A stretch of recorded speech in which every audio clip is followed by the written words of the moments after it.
Ya, anak-anakku, selamat pagi. Selamat berjumpa lagi dengan Ibu Mora di video Ibu Mora lagi. Nah, anak-anak sudah melewati tema 1 dan kita sudah mengakhiri tema 1 dengan bentuk tes berupa kuisis yang Ibu Mora kirim link di HP anak-anak ya. Nah, sekarang anak-anak sudah ada di tema 2. Nah, tema 2 ini anak-anak kita ada dengan muatan pelajaran yaitu IPA. Dengan materi ajar adalah sistem pencernaan pada hewan ya. Anak-anak, Ibu Mora punya harapan kita masih tetap ada dalam kondisi COVID ini. Jadi harapan Ibu Mora anak-anak tetap sehat ya, bisa mengikuti pelajaran walaupun kita tidak selalu bertatap muka ya. Kita hanya melakukan pelajaran tatap muka terbatas dan Ibu Mora bantu tetap dengan video ya. Nah, anak-anak kita ikuti sama-sama ya. Ibu Mora punya video ini yaitu terkait dengan sistem pencernaan pada hewan. Nah, anak-anak amati, Ibu Mora punya gambar ini ya. Nah, Ibu Mora akan menjelaskan sedikit terkait dengan pencernaan hewan ya. Oke anak-anakku, seperti manusia, hewan juga dia bernapas untuk mengambil oksigen dan membuang karbon dioksida ya. Seperti manusia juga, manusia menghirup udara, yaitu menghirup oksigen dengan lambang O2 ya anak-anak, dan kemudian manusia menghembuskan lagi napas itu ya, itu dia sudah berubah menjadi karbon dioksida ya. Nah, namun sistem pernapasan pada hewan itu dia berbeda dengan manusia ya anak-anak. Bahkan sistem pencernaan pernapasan pada hewan itu dia berbeda-beda sesuai dengan jenis hewan ya.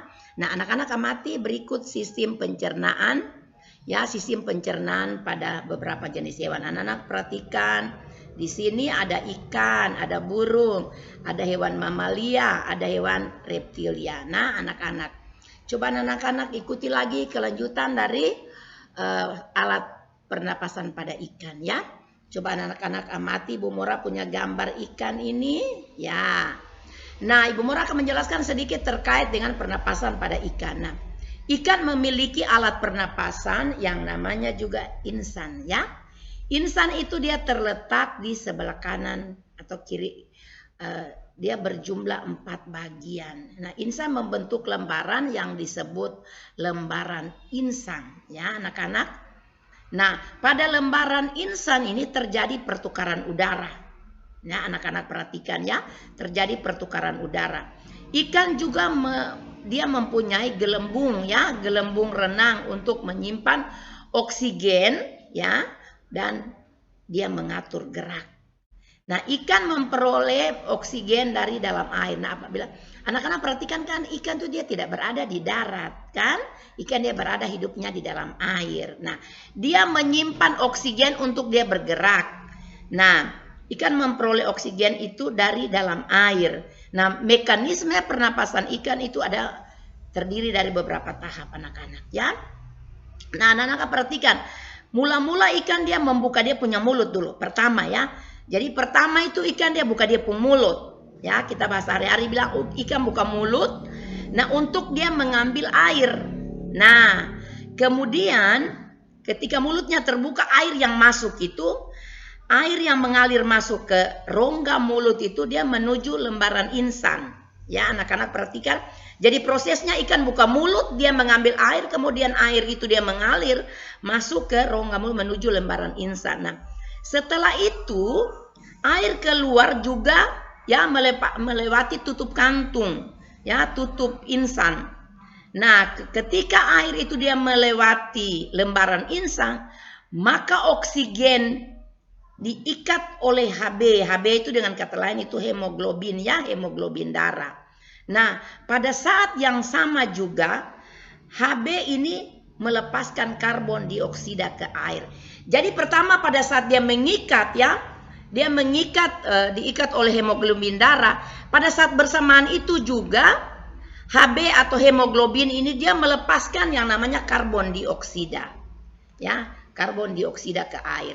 Jadi dia ikat untuk masuk oksigen, kemudian dalam waktu bersamaan itu juga dia melepaskan ya, dia melepaskan karbon dioksida.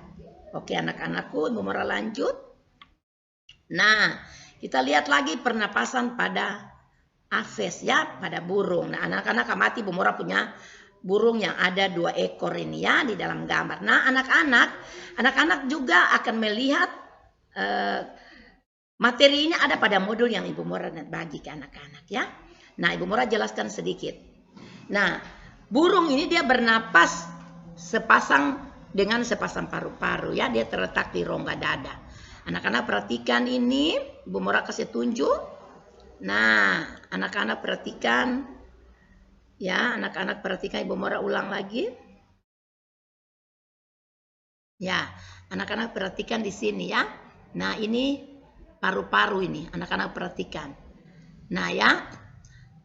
Nah, masuk melalui lubang hidung ya, masuk melalui lubang hidung. Pada pangkal selanjutnya udara masuk ke pembuluh darah. Nah, masuk ke pembuluh darah yang disebut trakea ini. Nah, ini anak-anak perhatikan. Ya. Nah, udara sebagian besar dia masuk ke paru-paru. Ini paru-paru nih. Nah, sebagian lagi dia masuk ke kantong udara. Ya, ini ke kantong udara. Jadi sebagian dia masuk ke paru-paru, sebagian dia masuk ke kantong udara. Ya, anak-anak perhatikan. Burung menghirup udara sebanyak-banyaknya saat dia tidak terbang. Jadi pada saat burung diam itu dia menghirup udara sebanyak-banyak ya. Sebaliknya saat burung itu dia terbang, burung tidak menghirup udara lagi. Karena tadi pada saat dia diam itu dia sudah menghirup penuh udara itu. Ketika dia terbang dia tidak menghirup udara lagi. Nah, tidak menghirup udara. Udara diembuskan dari kantong udara ke paru-paru ya. Jadi dia berproses begitu anak-anak. Nah, burung memiliki alat pernapasan berupa paru-paru. Anak-anak perhatikan ya, Ibu Mora. Ibu Mora kasih tunjuk ya. Ini paru-paru nih anak-anak perhatikan ya, Ibu Mora kasih anak panah itu ya. Nah, selain itu burung memiliki kantong-kantong udara. Dia berdinding tipis ya, dia memiliki kantong-kantong udara ini, anak-anak amati baik-baik. Ini merupakan kantong-kantong udara. Dia berdinding tipis dan kantong-kantong udara tersebut terhubung dengan paru-paru. Jadi kantong udara ini dia terhubung dengan paru-paru yang ada ini. Coba anak-anak amati baik-baik ya. Nah, nanti amati Ibu Mora pun video ini perlahan-lahan supaya bisa paham. Oke. Dia terhubung dengan paru-paru. Nah, ketika kantong-kantong udara digembungkan, tubuh burung sangat ringan ya. Jadi pada saat udaranya itu dia sudah hembuskan, maka kantong itu dia sudah ringan ya. Nah, burung itu dia tubuhnya sudah sangat ringan. Nah, kantong udara itu juga digunakan oleh burung untuk menyimpan udara. Jadi kantong-kantong udara ini anak-anak perhatikan, dia hampir berdekatan dengan paru-paru ini. Kegunaan dari kantong udara ini dia menyimpan udara yang digunakan pada saat dia terbang. Ya, anak-anak. Nah, anak-anak perhatikan. Nah, pada saat terbang, burung tidak lagi memasukkan udara melalui hidung. Jadi yang tadi Bu Mora jelaskan awal itu, pada saat dia diam, dia masukkan seluruh oksigen itu. Nah, pada saat dia terbang, dia tidak lagi memasukkan udara itu ke dalam hidung. Ya, oke anak-anak, Bu Mora lanjut. Nah, anak-anak perhatikan ini sistem pernapasan pada amfibi atau katak ya. Nah, anak-anak amati Ibu Mora pun gambar katak ini. Nah, Ibu Mora pun gambar katak ini ya. Iya, anak-anak amati ini katak ini. Katak termasuk hewan amfibi, yaitu hewan yang hidup di 2 alam. Ya, Ibu Mora sudah pernah terangkan di tema 1, dia punya keterkaitannya. Nah, dia bisa di darat, dia bisa di air ya. Saat masih berupa kecebong, katak hidup di dalam air dan bernapas menggunakan insang. Anak-anak perhatikan ya. Anak-anak perhatikan, Ibu Mora tunjuk dengan anak panah ini. Nah, anak-anak perhatikan ini. Ini yang namanya kecebong. Dia hidup, dia terpisah dari tubuhnya. Nah, anak-anak perhatikan ya. Nah, anak-anak lihat. Katak hidup di dalam air dan bernapas menggunakan insang. Insang kecebong terletak di luar tubuhnya. Nah, ini akang nih. Dia terpisah dari dia punya tubuh. Ya, anak-anak perhatikan ya. Dia terpisah dari tubuhnya. Nanti anak-anak lihat gambar baik-baik. Ya, anak-anak. Nah, jadi setelah 9 hari dia sudah bernapas dengan insan dalam ya. Nah, insan dalam akan menyusut seiring mulai berfungsinya paru-paru dan katak muda pun tumbuh menjadi katak dewasa. Jadi dia berproses 9 hari itu dia masih bernapas menggunakan insan dalam. Nah, setelah itu dia akan menyusut seiring mulai berfungsinya paru-paru tadi itu. Paru-paru dan katak muda bertumbuh menjadi katak dewasa. Jadi dia melalui tahapan-tahapan anak-anak ya. Katak dewasa bernapas menggunakan paru-paru dan permukaan kulit. Jadi tadi beda. Kecebong tadi itu dia bernapas menggunakan insan dalam. Setelah prosesnya tahapan-tahapan itu mulai bertumbuh menjadi katak dewasa, dia tidak bernapas lagi dengan insan, tapi dia sudah bernapas menggunakan paru-paru dan permukaan kulit. Nah, oke anak-anak, di dalam paru-paru terdapat banyak gelembung udara yang sangat kecil. Nah, anak-anak Ibu Mora tunjuk ya. Nah, anak-anak perhatikan Ibu Mora tunjuk dengan anak panah ini. Nah, ini anak-anak amati. Nah, ini ya. Ini. Iya, dia sudah bernapas dengan paru-paru, katak dewasa dan permukaan kulit. Di dalam paru-paru ini terdapat banyak gelembung udara yang sangat kecil, ya. Berselaput dan penuh dengan kapiler darah. Ini anak-anak perhatikan. Di dalam gelembung udara oksigen diserap dan karbon dioksida itu dikeluarkan. Jadi di dalam gelembung udara itu ada oksigen ya. Oksigen itu diserap. Nah, kemudian setelah diserap kemudian dikeluarkan lagi sudah tidak berupa oksigen tapi dia sudah menjadi karbon dioksida yang dikeluarkan ya. Nah, oksigen diserap dan karbon dioksida dikeluarkan. Selain dengan paru-paru, katak juga bernapas melalui kulit. Jadi tadi paru-paru dia juga bernapas dengan kulit ya, dia punya kulit ini.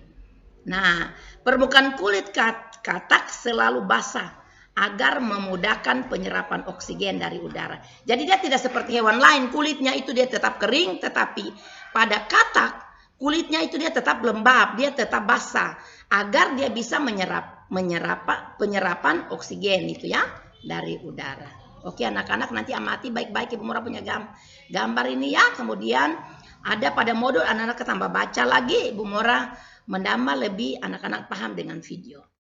Ibu Mora lanjut.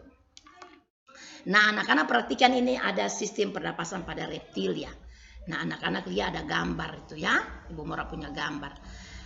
Iya, Ibu Mora punya gambar. Anak perhatikan reptil. Reptil dia bernapas dengan paru-paru ya. Dia bernapas menggunakan paru-paru.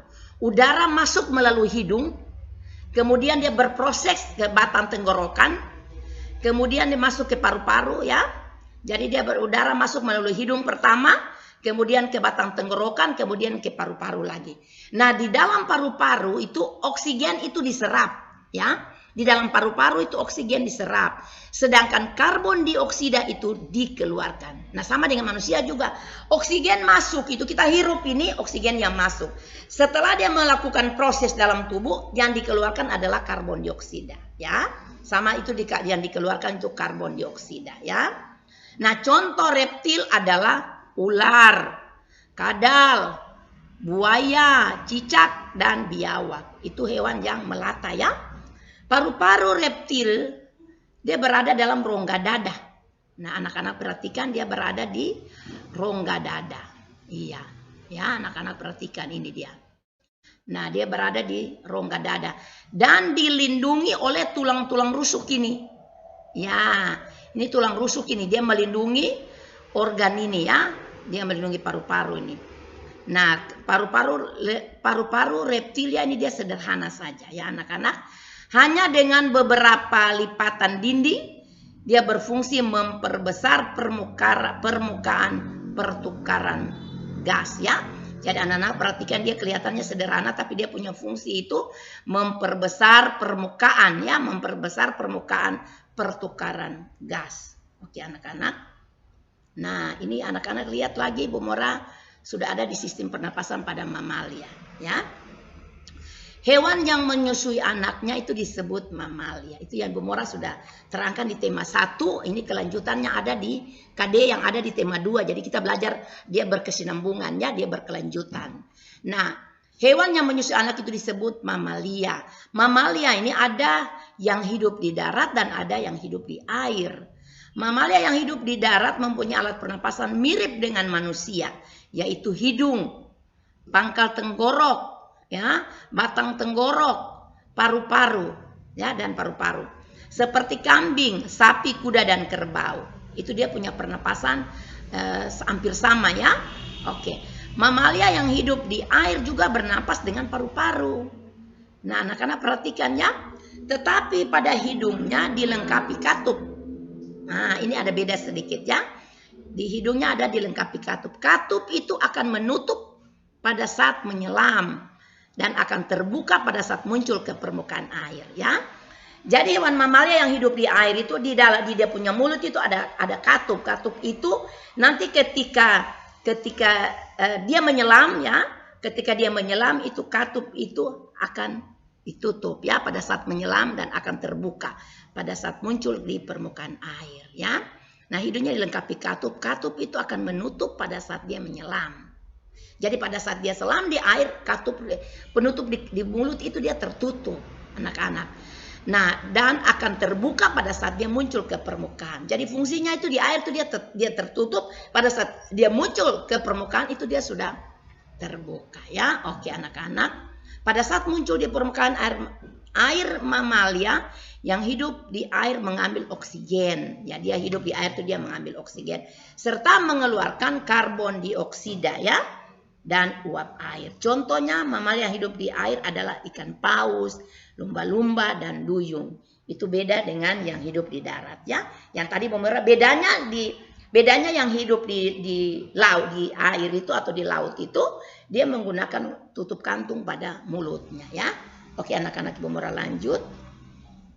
Nah, ini sistem pernapasan pada cacing tanah ya. Dengan kata lain itu vermes. Nah, cacing tidak mempunyai alat pernapasan yang khusus. Cacing bernapas melalui permukaan kulit. Anak-anak perhatikan, pasti di rumah kalau tanah-tanah yang lembab itu anak-anak akan lihat cacing dia merayap ya. Kulit cacing selalu basah dan berlendir. Ya, anak-anak amati di gambar ini. Nah, dia berlendir, dia selalu basah ya. Untuk memudahkan penyerapan oksigen dari udara. Jadi dia berlendir itu karena mempermudah dia untuk penyerapan oksigen dari udara. Oleh karena itu cacing mempunyai tempat yang lembab untuk menjaga supaya kulit tubuhnya selalu basah dan berlendir. Jadi dia harus hidup di tempat yang lembab. Anak-anak lihat di tanah-tanah yang basah-basah itu biasa kalau anak-anak cungkil tanah itu pasti kelihatan ada cacing di situ, ya. Oh, nah seperti itu ya. Oleh karena itu cacing menyukai tempat lembab untuk menjaga supaya kulit tubuhnya itu selalu basah dan berlendir. Nah, di bawah permukaan kulit cacing yang tipis terdapat pembuluh udara. Anak-anak perhatikan. Jadi di bawah dia punya kulit itu terdapat pembuluh udara. Saat udara masuk melalui kulit, oksigen diikat oleh darah. Ya. Jadi saat oksigen masuk di kulit cacing itu, maka pada saat itu juga oksigen diikat oleh darah. Pada darah cacing terkandung hemoglobin sehingga mampu mengikat oksigen. Nah, oksigen itu diikat oleh hemoglobin lalu diedarkan ke seluruh tubuh, ya.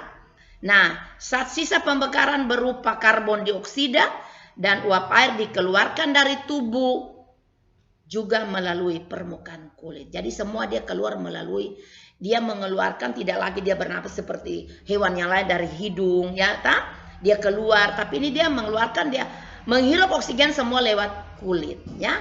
Dan untuk itulah tubuh cacing kulitnya harus tetap basah dan lembab serta berlendir. Oke anak-anak, nonton terus supaya anak-anak bisa paham. Nah, sekarang anak-anak perhatikan sistem pernapasan pada insekta atau serangga ya. Anak-anak lihat Ibu Mora punya gambar serangga ini ya. Nah, anak-anak lihat ada di sekeliling anak-anak juga pasti anak-anak bisa lihat serangga. Serangga memiliki alat pernapasan yang kita kenal dengan nama trakea ya. Trakea, anak-anak perhatikan. Hewan yang termasuk serangga ya. Contoh serangga adalah nyamuk, belalang, lalat, rayap, dan kupu-kupu ya. Trakea lalat ya, trakea adalah pembuluh halus yang bercabang ya. dan memenuhi seluruh bagian tubuh. Ini seluruh bagian tubuh. Iya. Oke, memenuhi seluruh bagian tubuh. Serangga kemudian bermuara pada stigma. Ya, anak-anak perhatikan ini. Ya, Ibu Mora tunjuk ini. Stigma adalah lubang atau corong. Ya, lubang atau corong. Anak-anak perhatikan. Yang terletak di sisi tubuh bagian kiri kanan. Jadi kiri kanan dia pun tubuh nih. Dia terletak di sisi kiri kanan ini. Stigma berfungsi sebagai jalan keluar masuknya udara. Jadi sisi kiri dan kanan ini dia punya fungsi untuk masuk keluarnya udara. Ya. Oksigen tidak diedarkan melalui darah, tetapi diedarkan melalui sistem trakea. Jadi dia tidak melalui darah, tetapi dia melalui sistem trakea. Ya. Keluar masuknya udara disebabkan gerakan otot tubuh itu secara teratur. Jadi keluar masuknya udara bukan dia hirup, tapi disebabkan oleh gerakan otot tubuhnya itu secara teratur. Ya, oke anak-anak lanjut. Nah, Ibu Mora akan suruh anak-anak perhatikan, tadi sudah nonton itu, anak-anak tentu sekarang sudah lebih paham tentang organ pernapasan hewan ya, yang ada di sekitar anak-anak tinggal. Nah kalau begitu perhatikan pada peta konsep yang ada di modul kalian ya. Di modul yang Ibu Mora bagi itu ada peta konsep di bagian awal itu. Setelah anak-anak menonton video itu, anak-anak akan mengerjakannya pertanyaan berdasarkan penjelasan tentang organ pernapasan hewan yang ada pada peta konsep yang ada pada modul. Nah, anak-anak perhatikan di video ini Ibu Mora ada terus lagu ya. Karena di dalam tematik itu sudah ada keterkaitan SBDP-nya. Nah, ini masuk ke dalam muatan SBDP. Ada lagu ini nanti anak-anak di YouTube itu anak-anak akan klik linknya di bawah. Nanti anak-anak ikuti ya. Lagu yang ada di YouTube itu dia punya link ini. Ya, sambil anak-anak kerja, Ibu Mora punya harapan anak-anak ini tetap semangat walaupun sekolah ini dia belum stabil. Ya, ada Ibu Mora buat video, Ibu Mora terangkan secara tatap muka. Ada Ibu Mora bikin modul, ya Ibu Mora combine saja untuk anak-anak lebih paham ya. Oke anak-anak, Ibu Mora sampai di sini dulu apa yang Ibu Mora sampaikan lewat video ini. Dan satu harapan Ibu Mora bahwa anak-anak tetap sehat walafiat, tetap menjaga kondisi, jaga kesehatan. Bapak Ibu orang tua juga terima kasih atas pendampingannya senantiasa pada anak-anak 19 anak yang ada di kelas 5 ini. Nah, harapan Ibu Mora anak-anak tetap bisa sehat dan bisa menerima pelajarannya atau menonton video yang Ibu Mora tayang. Nah, satu hal yang Ibu Mora sampaikan buat anak-anak bahwa tema 1 sudah kita lalui. Akhir dari tema 1 Ibu Mora sudah buat soal kuisis itu ya. Belajar anak-anak seperti anak-anak game saja.